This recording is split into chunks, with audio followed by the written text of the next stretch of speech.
As Hashem Yisbarach, we begin the new Masechta, Masechtas Rosh Hashanah, begin the base, beginning the first parak Abba Rosh Hashanah, and Asher's corresponds because of Necheskel, Charedim, Nefachayim, Bisham Joining us today's Daf, beginning the new Masechta, Masechtas Rosh Hashanah. Literally means to say the beginning of the new year. Some ideas we can discuss in this Masechta are, which is a big part of it, some of the more complicated parts are the laws of Kiddush HaChedesh.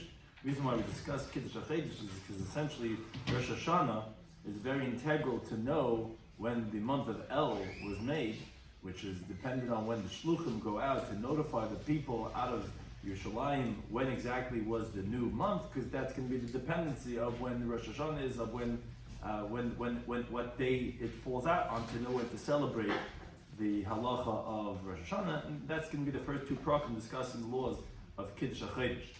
Then we discuss in the remaining prakim the laws of Rosh Hashanah itself, which is one of the Yom Tovim, the mitzvah of Tkiyah Shofar, blowing the Shofar, and of the tefillas of Rosh Hashanah. That's the end of the Masechta, the tefillas that we have for Rosh Hashanah and in general. In this parak, we can discuss Abba Rosh Hashanah, that's the title of the parak, which there are 4 Rosh Hashanahs, and the Mishnah is going to discuss that. In today's daf, primarily we can discuss the first of the 4 Rosh Hashanahs of our Mishnah, which is Be'echad B'Nisan Rosh Hashanah Malachim. The first of Nisan is Rosh Hashanah for kings. Some other terms and concepts we're discussing today's daf are Ma'aser Behema, which is the new animals that are born that year, that you take 1/10 out of those animals, you let it go through and you stamp it with the red dye, and that is taken up as a carbon to the Beis Hamikdash. Yovel is the halacha that every 50 years there's the freeing of the slaves, and it also has similar halachas to that of Shemitah, which Shemitah is every 7 years. There's the releasing of the land, of not doing work with it, and also of any financial loans. The halacha of Orla, which is the halacha of the first 3 years of a fruit which is forbidden, our Mishnah is going to just touch on that regarding of what the year is, when does that year start and end, because of its cycle of 3 years. Shtarchev HaMukdam Psulim is the halachic concept that if you have a loan document, that you lend someone money, all his possessions are collateral, and you could collect from that. The significance of that is, let's say he sells off from his assets after he lent him money, those assets are meshubah to you, they're indebted to you. And the reason why that's significant if you have a predated document is, if let's say you lent him in 1 month, and you wrote the document that it would happen a few months earlier, anyone that bought from him in those few months, you're going to go collect from because you're going to say, hey, this collateral, but really it was only loaned later, and therefore that would invalidate the document because it's going to be able to collect it appropriately. And then they covered is the clouds of glory that covered the Jewish people when they were sojourning in the desert. So begin the new Masechta, the new parak, the base of it out, the Masechtas Rosh Hashanah, the parak of Abba Rosh Hashanah. Begins the Mishnah.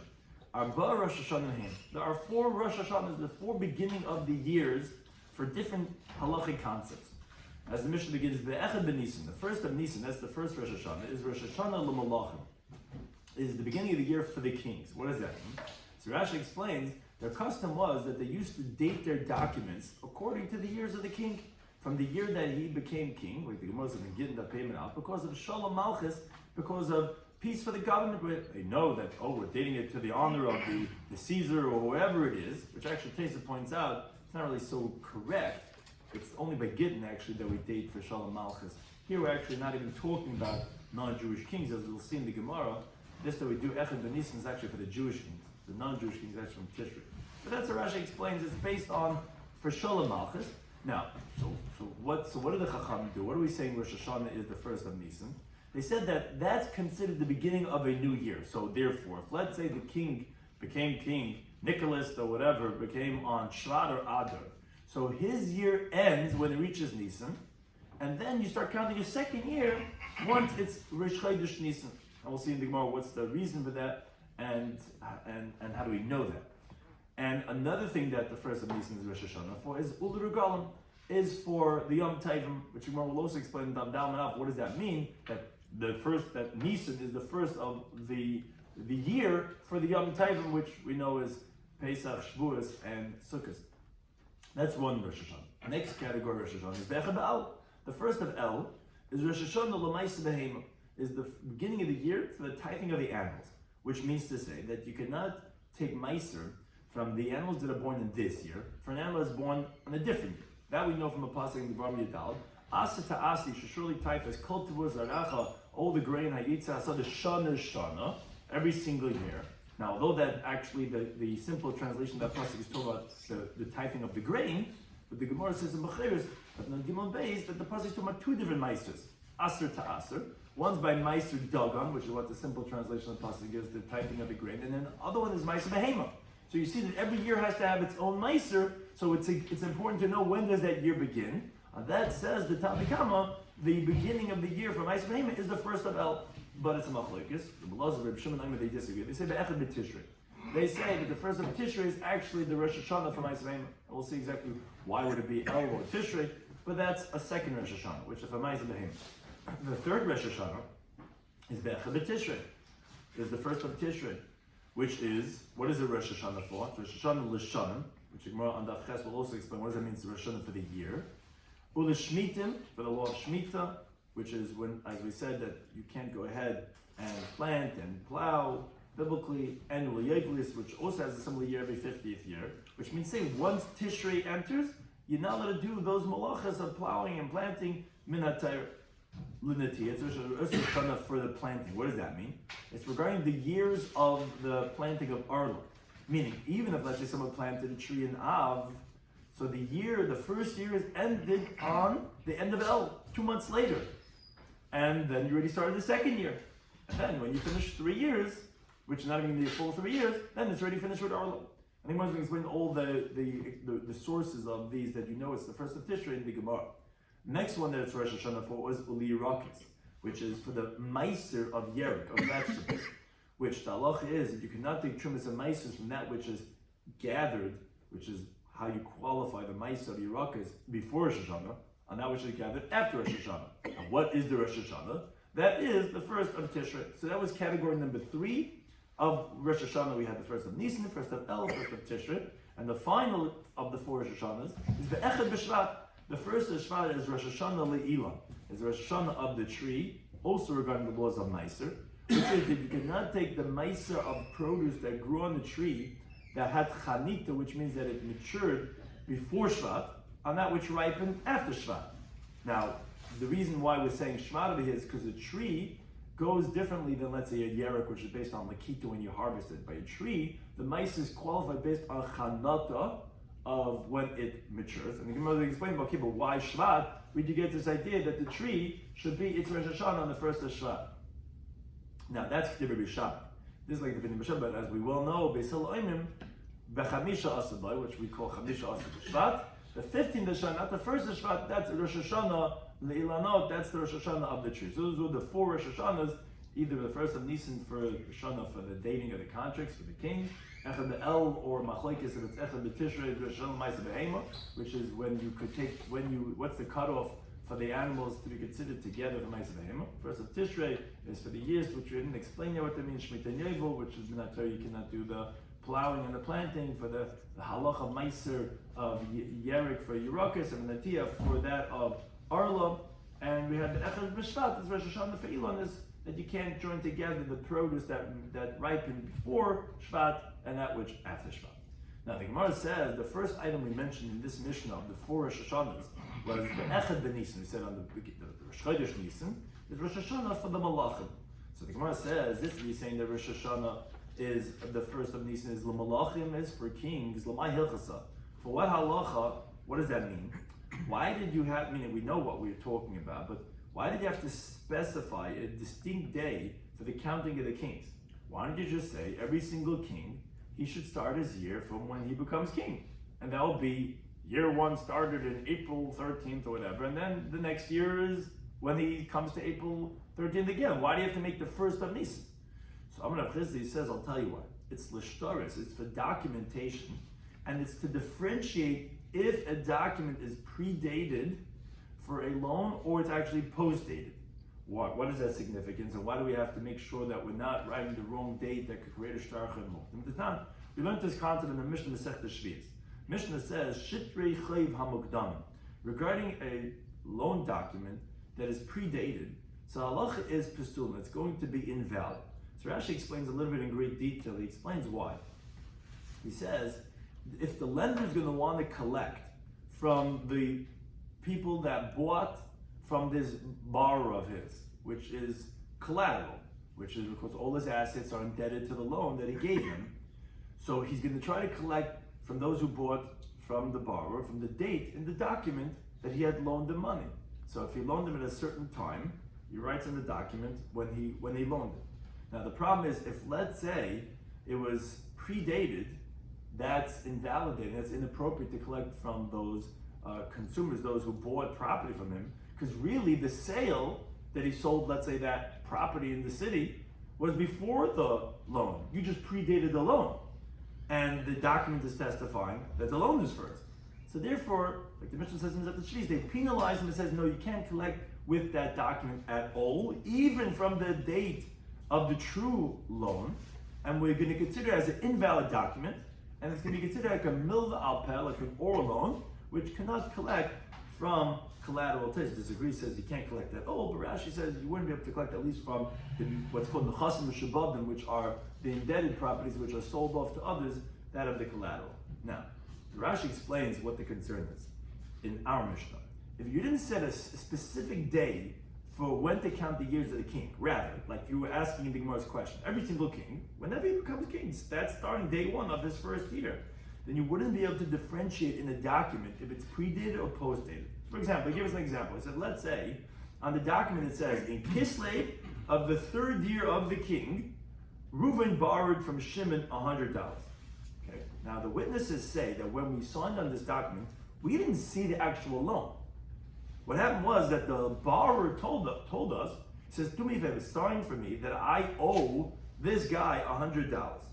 And that you're allowed to do that, as the Mishnah teaches in the Masechet Bava Basra,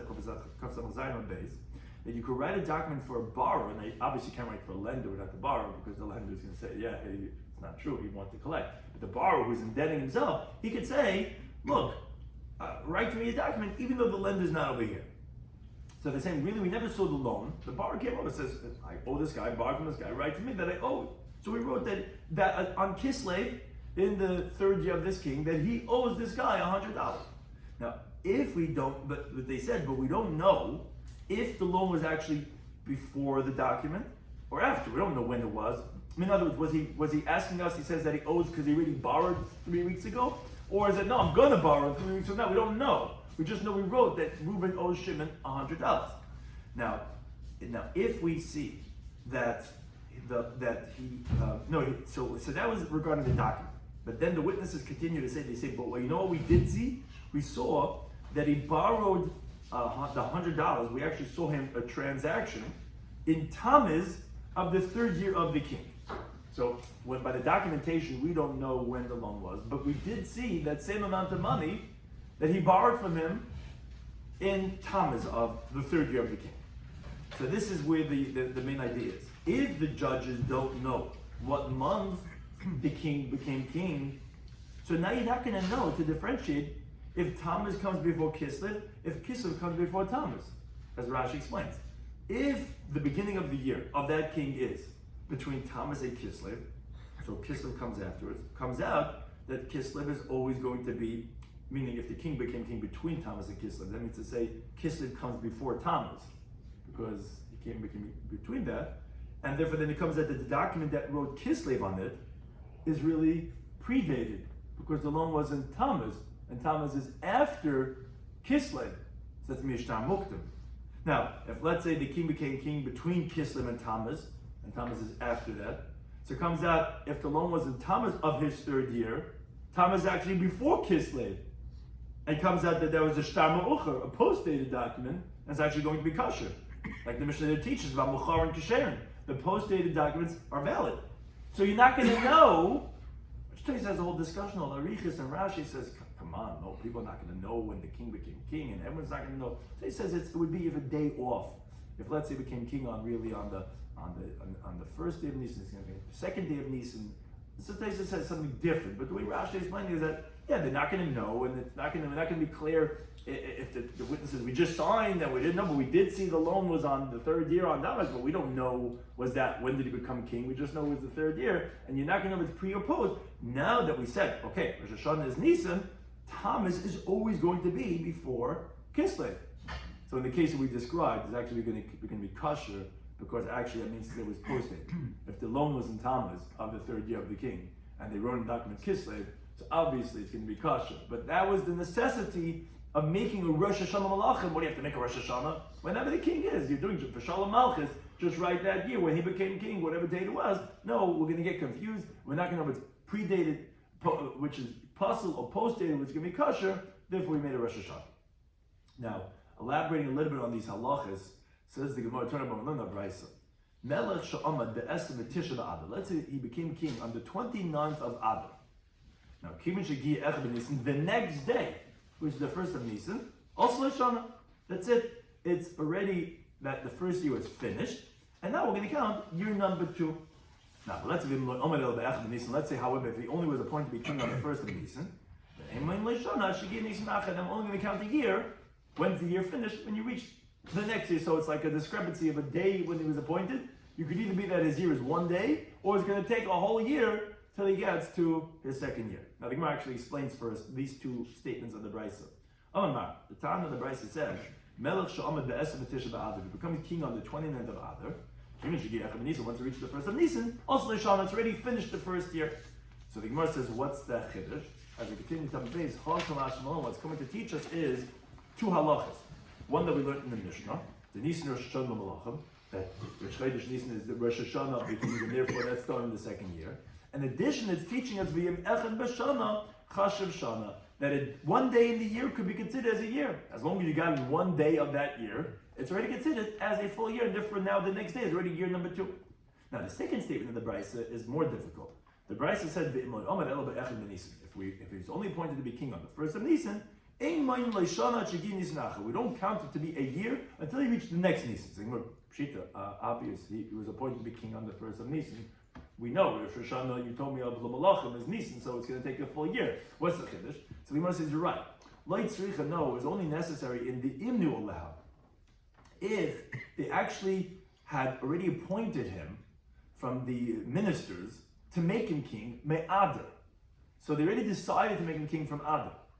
They just actually made him the king in the first of Nisan, but it was already made up to be an Adar. So now the time would you say that you already counted 2 years because they had already decided and they voted and he was going to be king from Adar. So maybe that Nisan, even though they only appointed him, could be year number 2.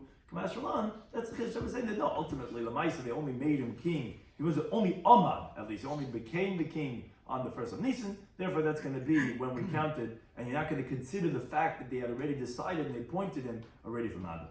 Now, continuing on similar types of cases, says the Gemara, Meis ba'Adar. Let's say the king died in Adar.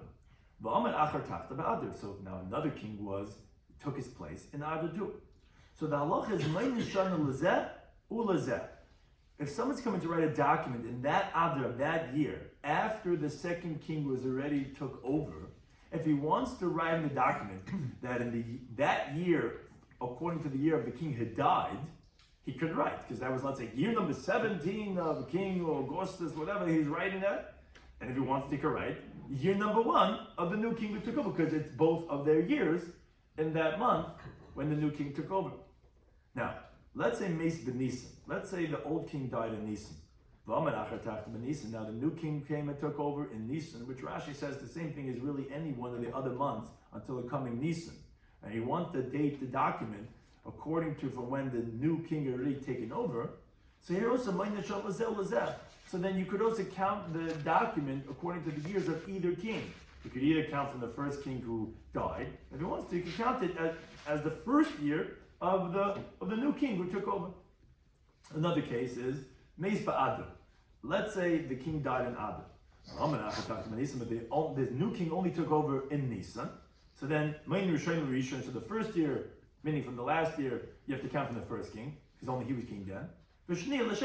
And the second king from the second year. So if someone wants to write from when the new king took over, he cannot write it as the second year of the first king who died, because it has nothing to do with him that year. He was already dead before the Nisan. And you can't count the first year for the second king to call it his second year, because it's not his second year. That second year is his first year. So, I mean, that sounds like pretty obvious, and the Gemara is going to ask. So the Gemara goes through this part of the Brisa. The time of the Brisa said, Meis ba'Adar. If the king died in Adar, and another king took over in Adar, So he said, you could count that year as either, again, like year number 20, whatever it is from the first king who died in that year in Adar, or you count it as year number 1 of the new king. So obviously, why wouldn't you think so? I mean, they both were kings in that year, they're correct dates. So you must not you say, no, you can't count 1 year for 2 kings. So therefore, anytime the old king was the king of that year, even for 1 day, you cannot write this entire year in the documentation for the counting of the years of the new king. It has to be for the old king, because how could you write this year for 2 different kings? Who was the king of this year? You can't write 2 different kings of that year. And if you would have thought to say that you could only write the old king, the new king, you only write his second year. When you get to the next year, you can't write this as his year. Mashmalan was saying that no, that you could use it, you could count this year as either one of those kings. Now the next case that Brisa said was Meis ben Nisan. He said, that let's say the old king died in Nisan, and then the new king takes over in Nisan too. Here also again, you could count this new year, which he died in the beginning of the year, you could count it as for the old king or for the new king. So, Pshita, this is the same thing as dying in Adar and new guy in Adar, or Nisan or Nisan. He says, no, it's a bigger chiddush. When you say, when do we say that 1 day in the year is considered as a year that's b'soif shana? That's the previous case we said. For example, let's say we said the new king becomes king in Adar. So he said that his year, number 1, gets finished when Adar finishes. And that last day in the year that he became king on Chavtas Adar is like a full year to be that year number 2, meaning the next year is considered year number 2. Because it's at the end of the year. Because you're finished. Now you're starting a new year. So that would be considered as a full year because you're starting now a new year. So that's when we would say it would be considered a year. But 1 day, b'tchila shana, let's say the old king made it into, let's say, Aleph Nisan. It's 1 day in the new year. I would say there, b'tchila shana, beginning of the year, lo yamina, that you don't say, you wouldn't consider 1 day as a year, and that you wouldn't be able to write the documentation of this year for the king who died. Because it's not a year, he barely made it in. If it's the end, so good, you're starting, I'm already by, I got Chavtes Adar, now it's Aleph Nisan, I'm starting a new year, so it has to be year number 2. So by default, 1 day of the last year is going to be considered a full year. But if let's say the old king, he's croaking and he's almost dead, and he makes it 1 day into the year, just giving a yard, that was a year he was king, it wasn't a king a year, he was a king for 1 day. You can't consider that as a year. That's the thing I know. Lamaisa, he made it even 1 day into that year. That year was also when he reigned, when he was a king, and therefore that's the chiddush of that case. Now, the next case of the Brisa was Meis Adar. So if he died in Adar, and the new king took over in the next year of Nisan. So the halacha is okay. Min Rishon and L'Rishon, you count the first year, meaning the past year, for the first king who died, because he died in that year. V'shni L'Sheni, and the second year, the next one for the second king. So Gemara says, Pshita, obviously, what would be the Havamina? None of those kings were in other years. He was only in the first year, he was only in that year. Gemara says, no, it's necessary in the following case. With the Imnu Alel Ma'adar, what happened was that they had already decided to appoint that new king in Adar to be his successor. Moreover, and this is where the added chiddush is, Umelech ben Melechu. He was also the king, the son of the king. Because as Rashi explains, if it would be just that they had decided to appoint him, I wouldn't need this part of the Brisa that teaches the Chiddush, because we already said in the Reisha of the Brisa, as we mentioned earlier on this Amid, that just deciding to appoint him is not sufficient. It has to be that he actually became king. But now that there's 2 elements, A, they decided to appoint him, and B, he's anyways the automatic successor because he's a Melech ben Melech. So Ma'adatim, would you say that even though he only became the actual king in Nisan, but they had decided to make him king in Adar, then in the Tartan Shin, it should count 2 years and count from the first year, because Malchus, kingship, is inherited. The kingship goes over to the sons. So even though he didn't actually become the king, they didn't do the inauguration, but Lamaise, he was already king essentially from Adar when they decided to make the son. So it's saying that no, ultimately he only became king in Nisan, only in the counter from Nisan and not from Adar.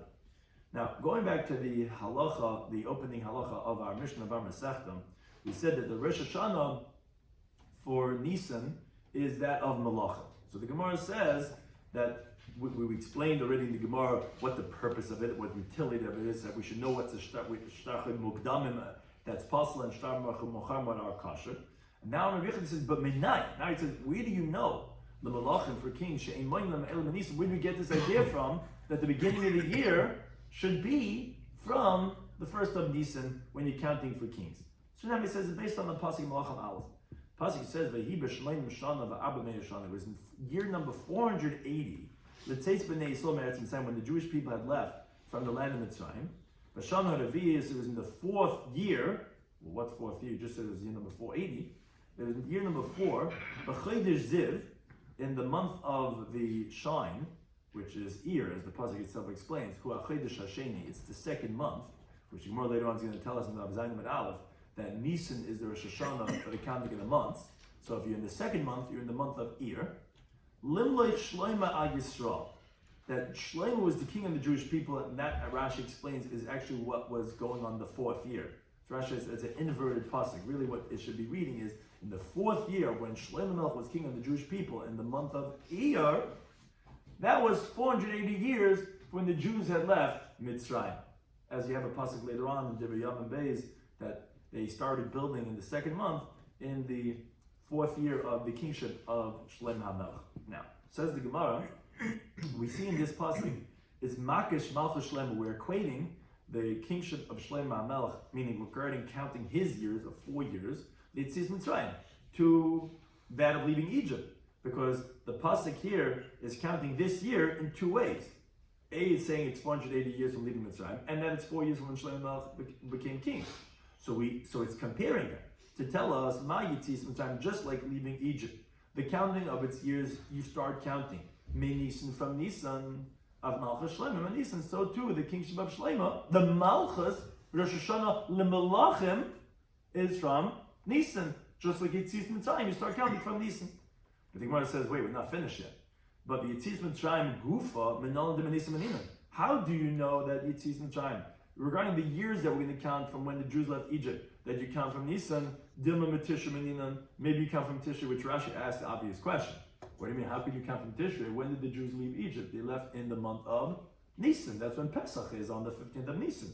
So Rashi explains, the Gemara is still asking, even though they left in Nisan, maybe when it reaches Tishrei, which we know that's always Rosh Hashanah is on Tishrei, maybe was year number 2. Because it's anyways the year when we start counting for the creation of the world. And maybe for Yetzias Mitzrayim too. So maybe 6 months later they started year number 2, and maybe that's how we count. How do you know when we counted the years 480 since we left Egypt that the years are from Nisan? Maybe we count from Tishrei, and that by Tishrei became year number 2, and so on and so forth. So how do you know to compare Rosh Hashanah Malachim of Shlomo of Nisan from Yetzias Mitzrayim? Maybe Yetzias Mitzrayim was actually not from Nisan, actually from Tishrei. Now this question actually is going to take us through to the next daf. But the Gemara says, no, you cannot entertain to say this, that the Rosh Hashanah for Malachim is Tishrei. You know why? Because there's a pasuk says in Midbar, V'yal Aaron HaKohen el Har Har. Aaron HaKohen went up to the Har Har, which is this highest mountain point that they have it in the Midbar. Al Pi Hashem, based on the word of God. V'yom Mishon b'shnas ha'aboim, and he died over there in the 40th year. L'tzeis b'nei Yisrael me'eretz Mitzrayim, when the Jewish people left Mitzrayim. B'chodesh ha'chamish, in the 5th month. What's the 5th month? Is the month of Av. Be'echel ha'chodesh, in the 1st of the month. That's what it says. Now, there's a different pasuk. The pasuk in the bar. It says Vayibar b'Mishon, it was in the 40th year. Ba'ashtei asa chodesh, in the 11th month, which is the month of Shvat. Be'echel ha'chodesh, in the 1st of the month. Dibra Moshe b'Gomer. Moshe Rabbeinu spoke to the Jewish people, and he told them certain words. Now, says the Gemara, the proof like this. Midikoi ba'av. The first pasuk recorded with Aaron HaKohen, when he was niftar on Har Har.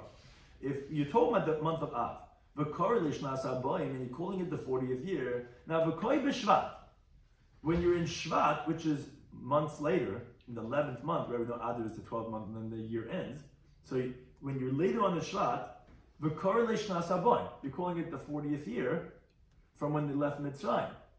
Mechlad Rosh Hashanah lav Tishrei, who obviously you can't say that the Rosh Hashanah for Yetzias Mitzrayim is Tishrei, because if Tishrei is Rosh Hashanah, then it turns out Shvat is actually going to be year number 41.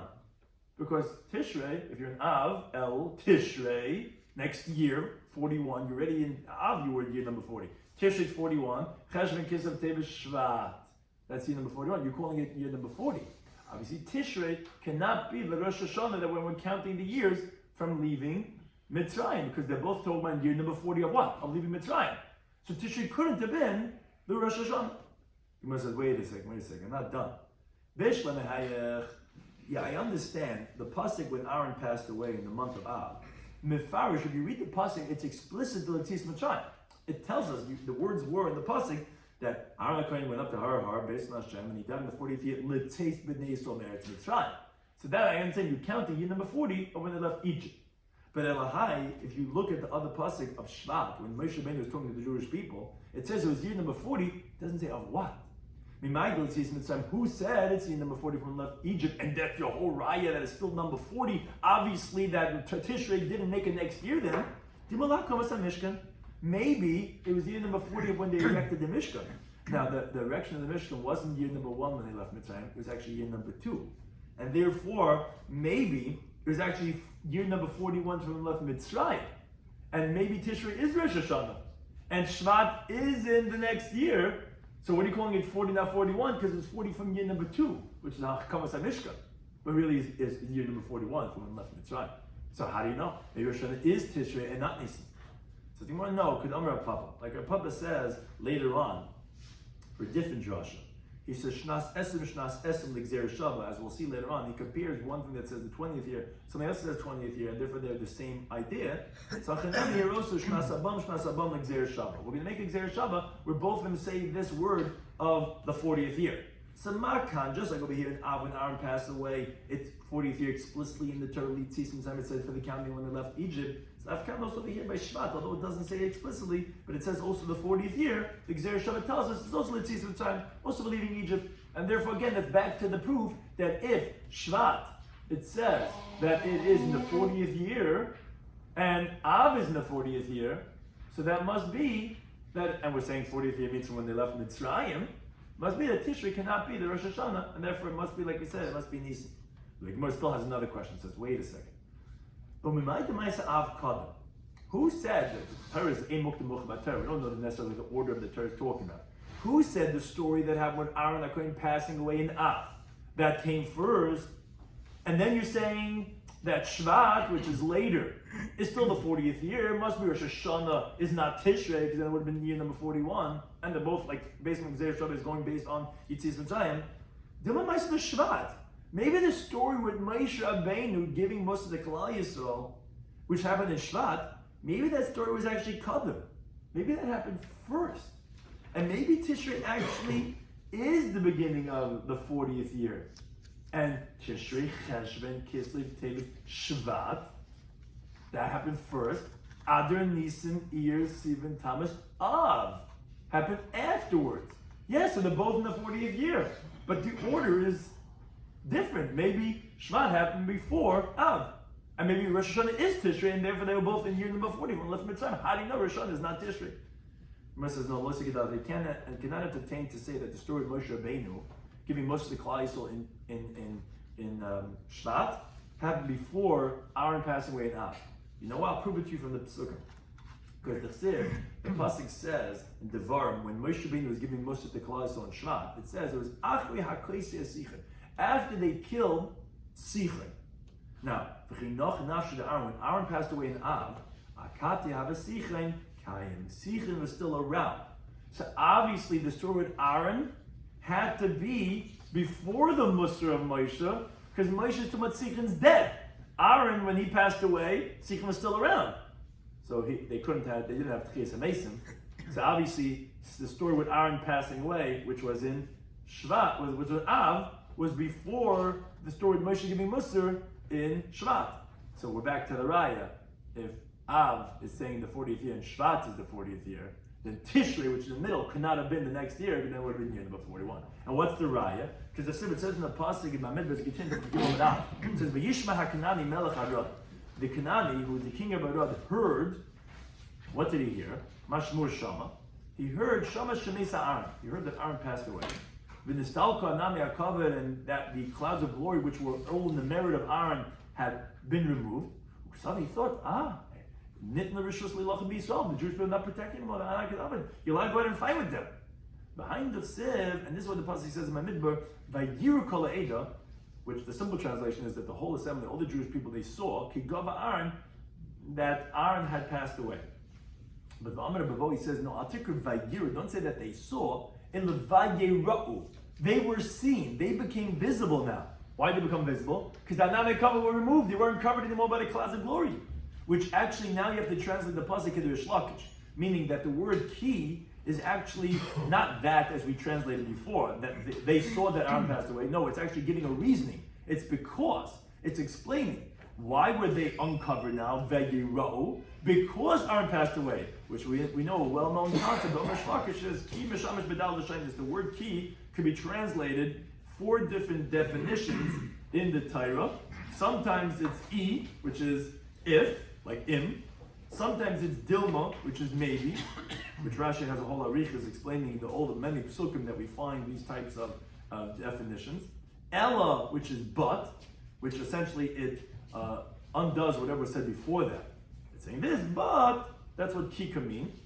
And the ha, which is because, which we're saying here in this pasuk, you have to translate it as, not as, but actually as because. The key is coming to say, why were they revealed? Because Aaron had passed away. Because that means to say that Aaron had passed away. So you see that when Aaron passed away, Sichon was still around. So that's like we're saying, that's why the story of Aaron had to be before that of Moshe. But the Gemara says, what he told him, I mean, dummy is a comparable. Hasam Canaan. What do you mean? It just says the Canaan heard that Aaron passed away. But the story of Moshe was saying that Sichon was killed. What does Sichon have to do with Canaan? It says the Gemara, Tanu and the Raisa, who Sichon, who Arad, who Canaan. It's actually all the same. Sichon is the same one as Arad, which is the same as Canaan. Why? Sichon is just because Shedim l'Siach l'Midbar. Is that this people of Sichon, they were similar to a foal, which is the young horse, in the desert. Canaan, he was called Hashem Achusa because of his country. Mashmei, what was his name? Arad Shemai. Or you could tell me those had a different interpretation. Why was he called Arad Shedim Arad B'Midbar? He's similar to a wild donkey, which is called Arad in the midbar. Canaan, he was called Hashem Achusa based on his country. Umashmai, what was his name? Sichon Shemai, his name was Sichon. But beat that as a name, the Midrashic interpretation is telling us that Canaan and Sichon are the same thing. Taisus discusses Amalek, who exactly is, but the way the Midrash is telling us is Canaan is the same as Sichon, and therefore we see that Sichon / Kanani was alive when Aaron had passed away. But by Moshe Rabbeinu, that story in Shvat, when he was giving Musa Klai Yisrael, the Sichon was already killed. So obviously the story of Aaron came before, and the story of Aaron came before, the mitzvah say that if it says in the 40th year was Av, and then still in Shvat it was in the 40th year, it couldn't have been that Tishrei, which comes between Av and Shvat, is the Rosh Hashanah, and then it would have been year number 41, and not year number 40. But still the Gemara is going to continue asking maybe it's other months, as we'll see in the next daf. But one thing we know for sure, that Rosh Hashanah Malachim cannot be Tishrei like you're asking, because then it would have been in year number 41, and we see that it's still year number 40. Thank you to any time for listening.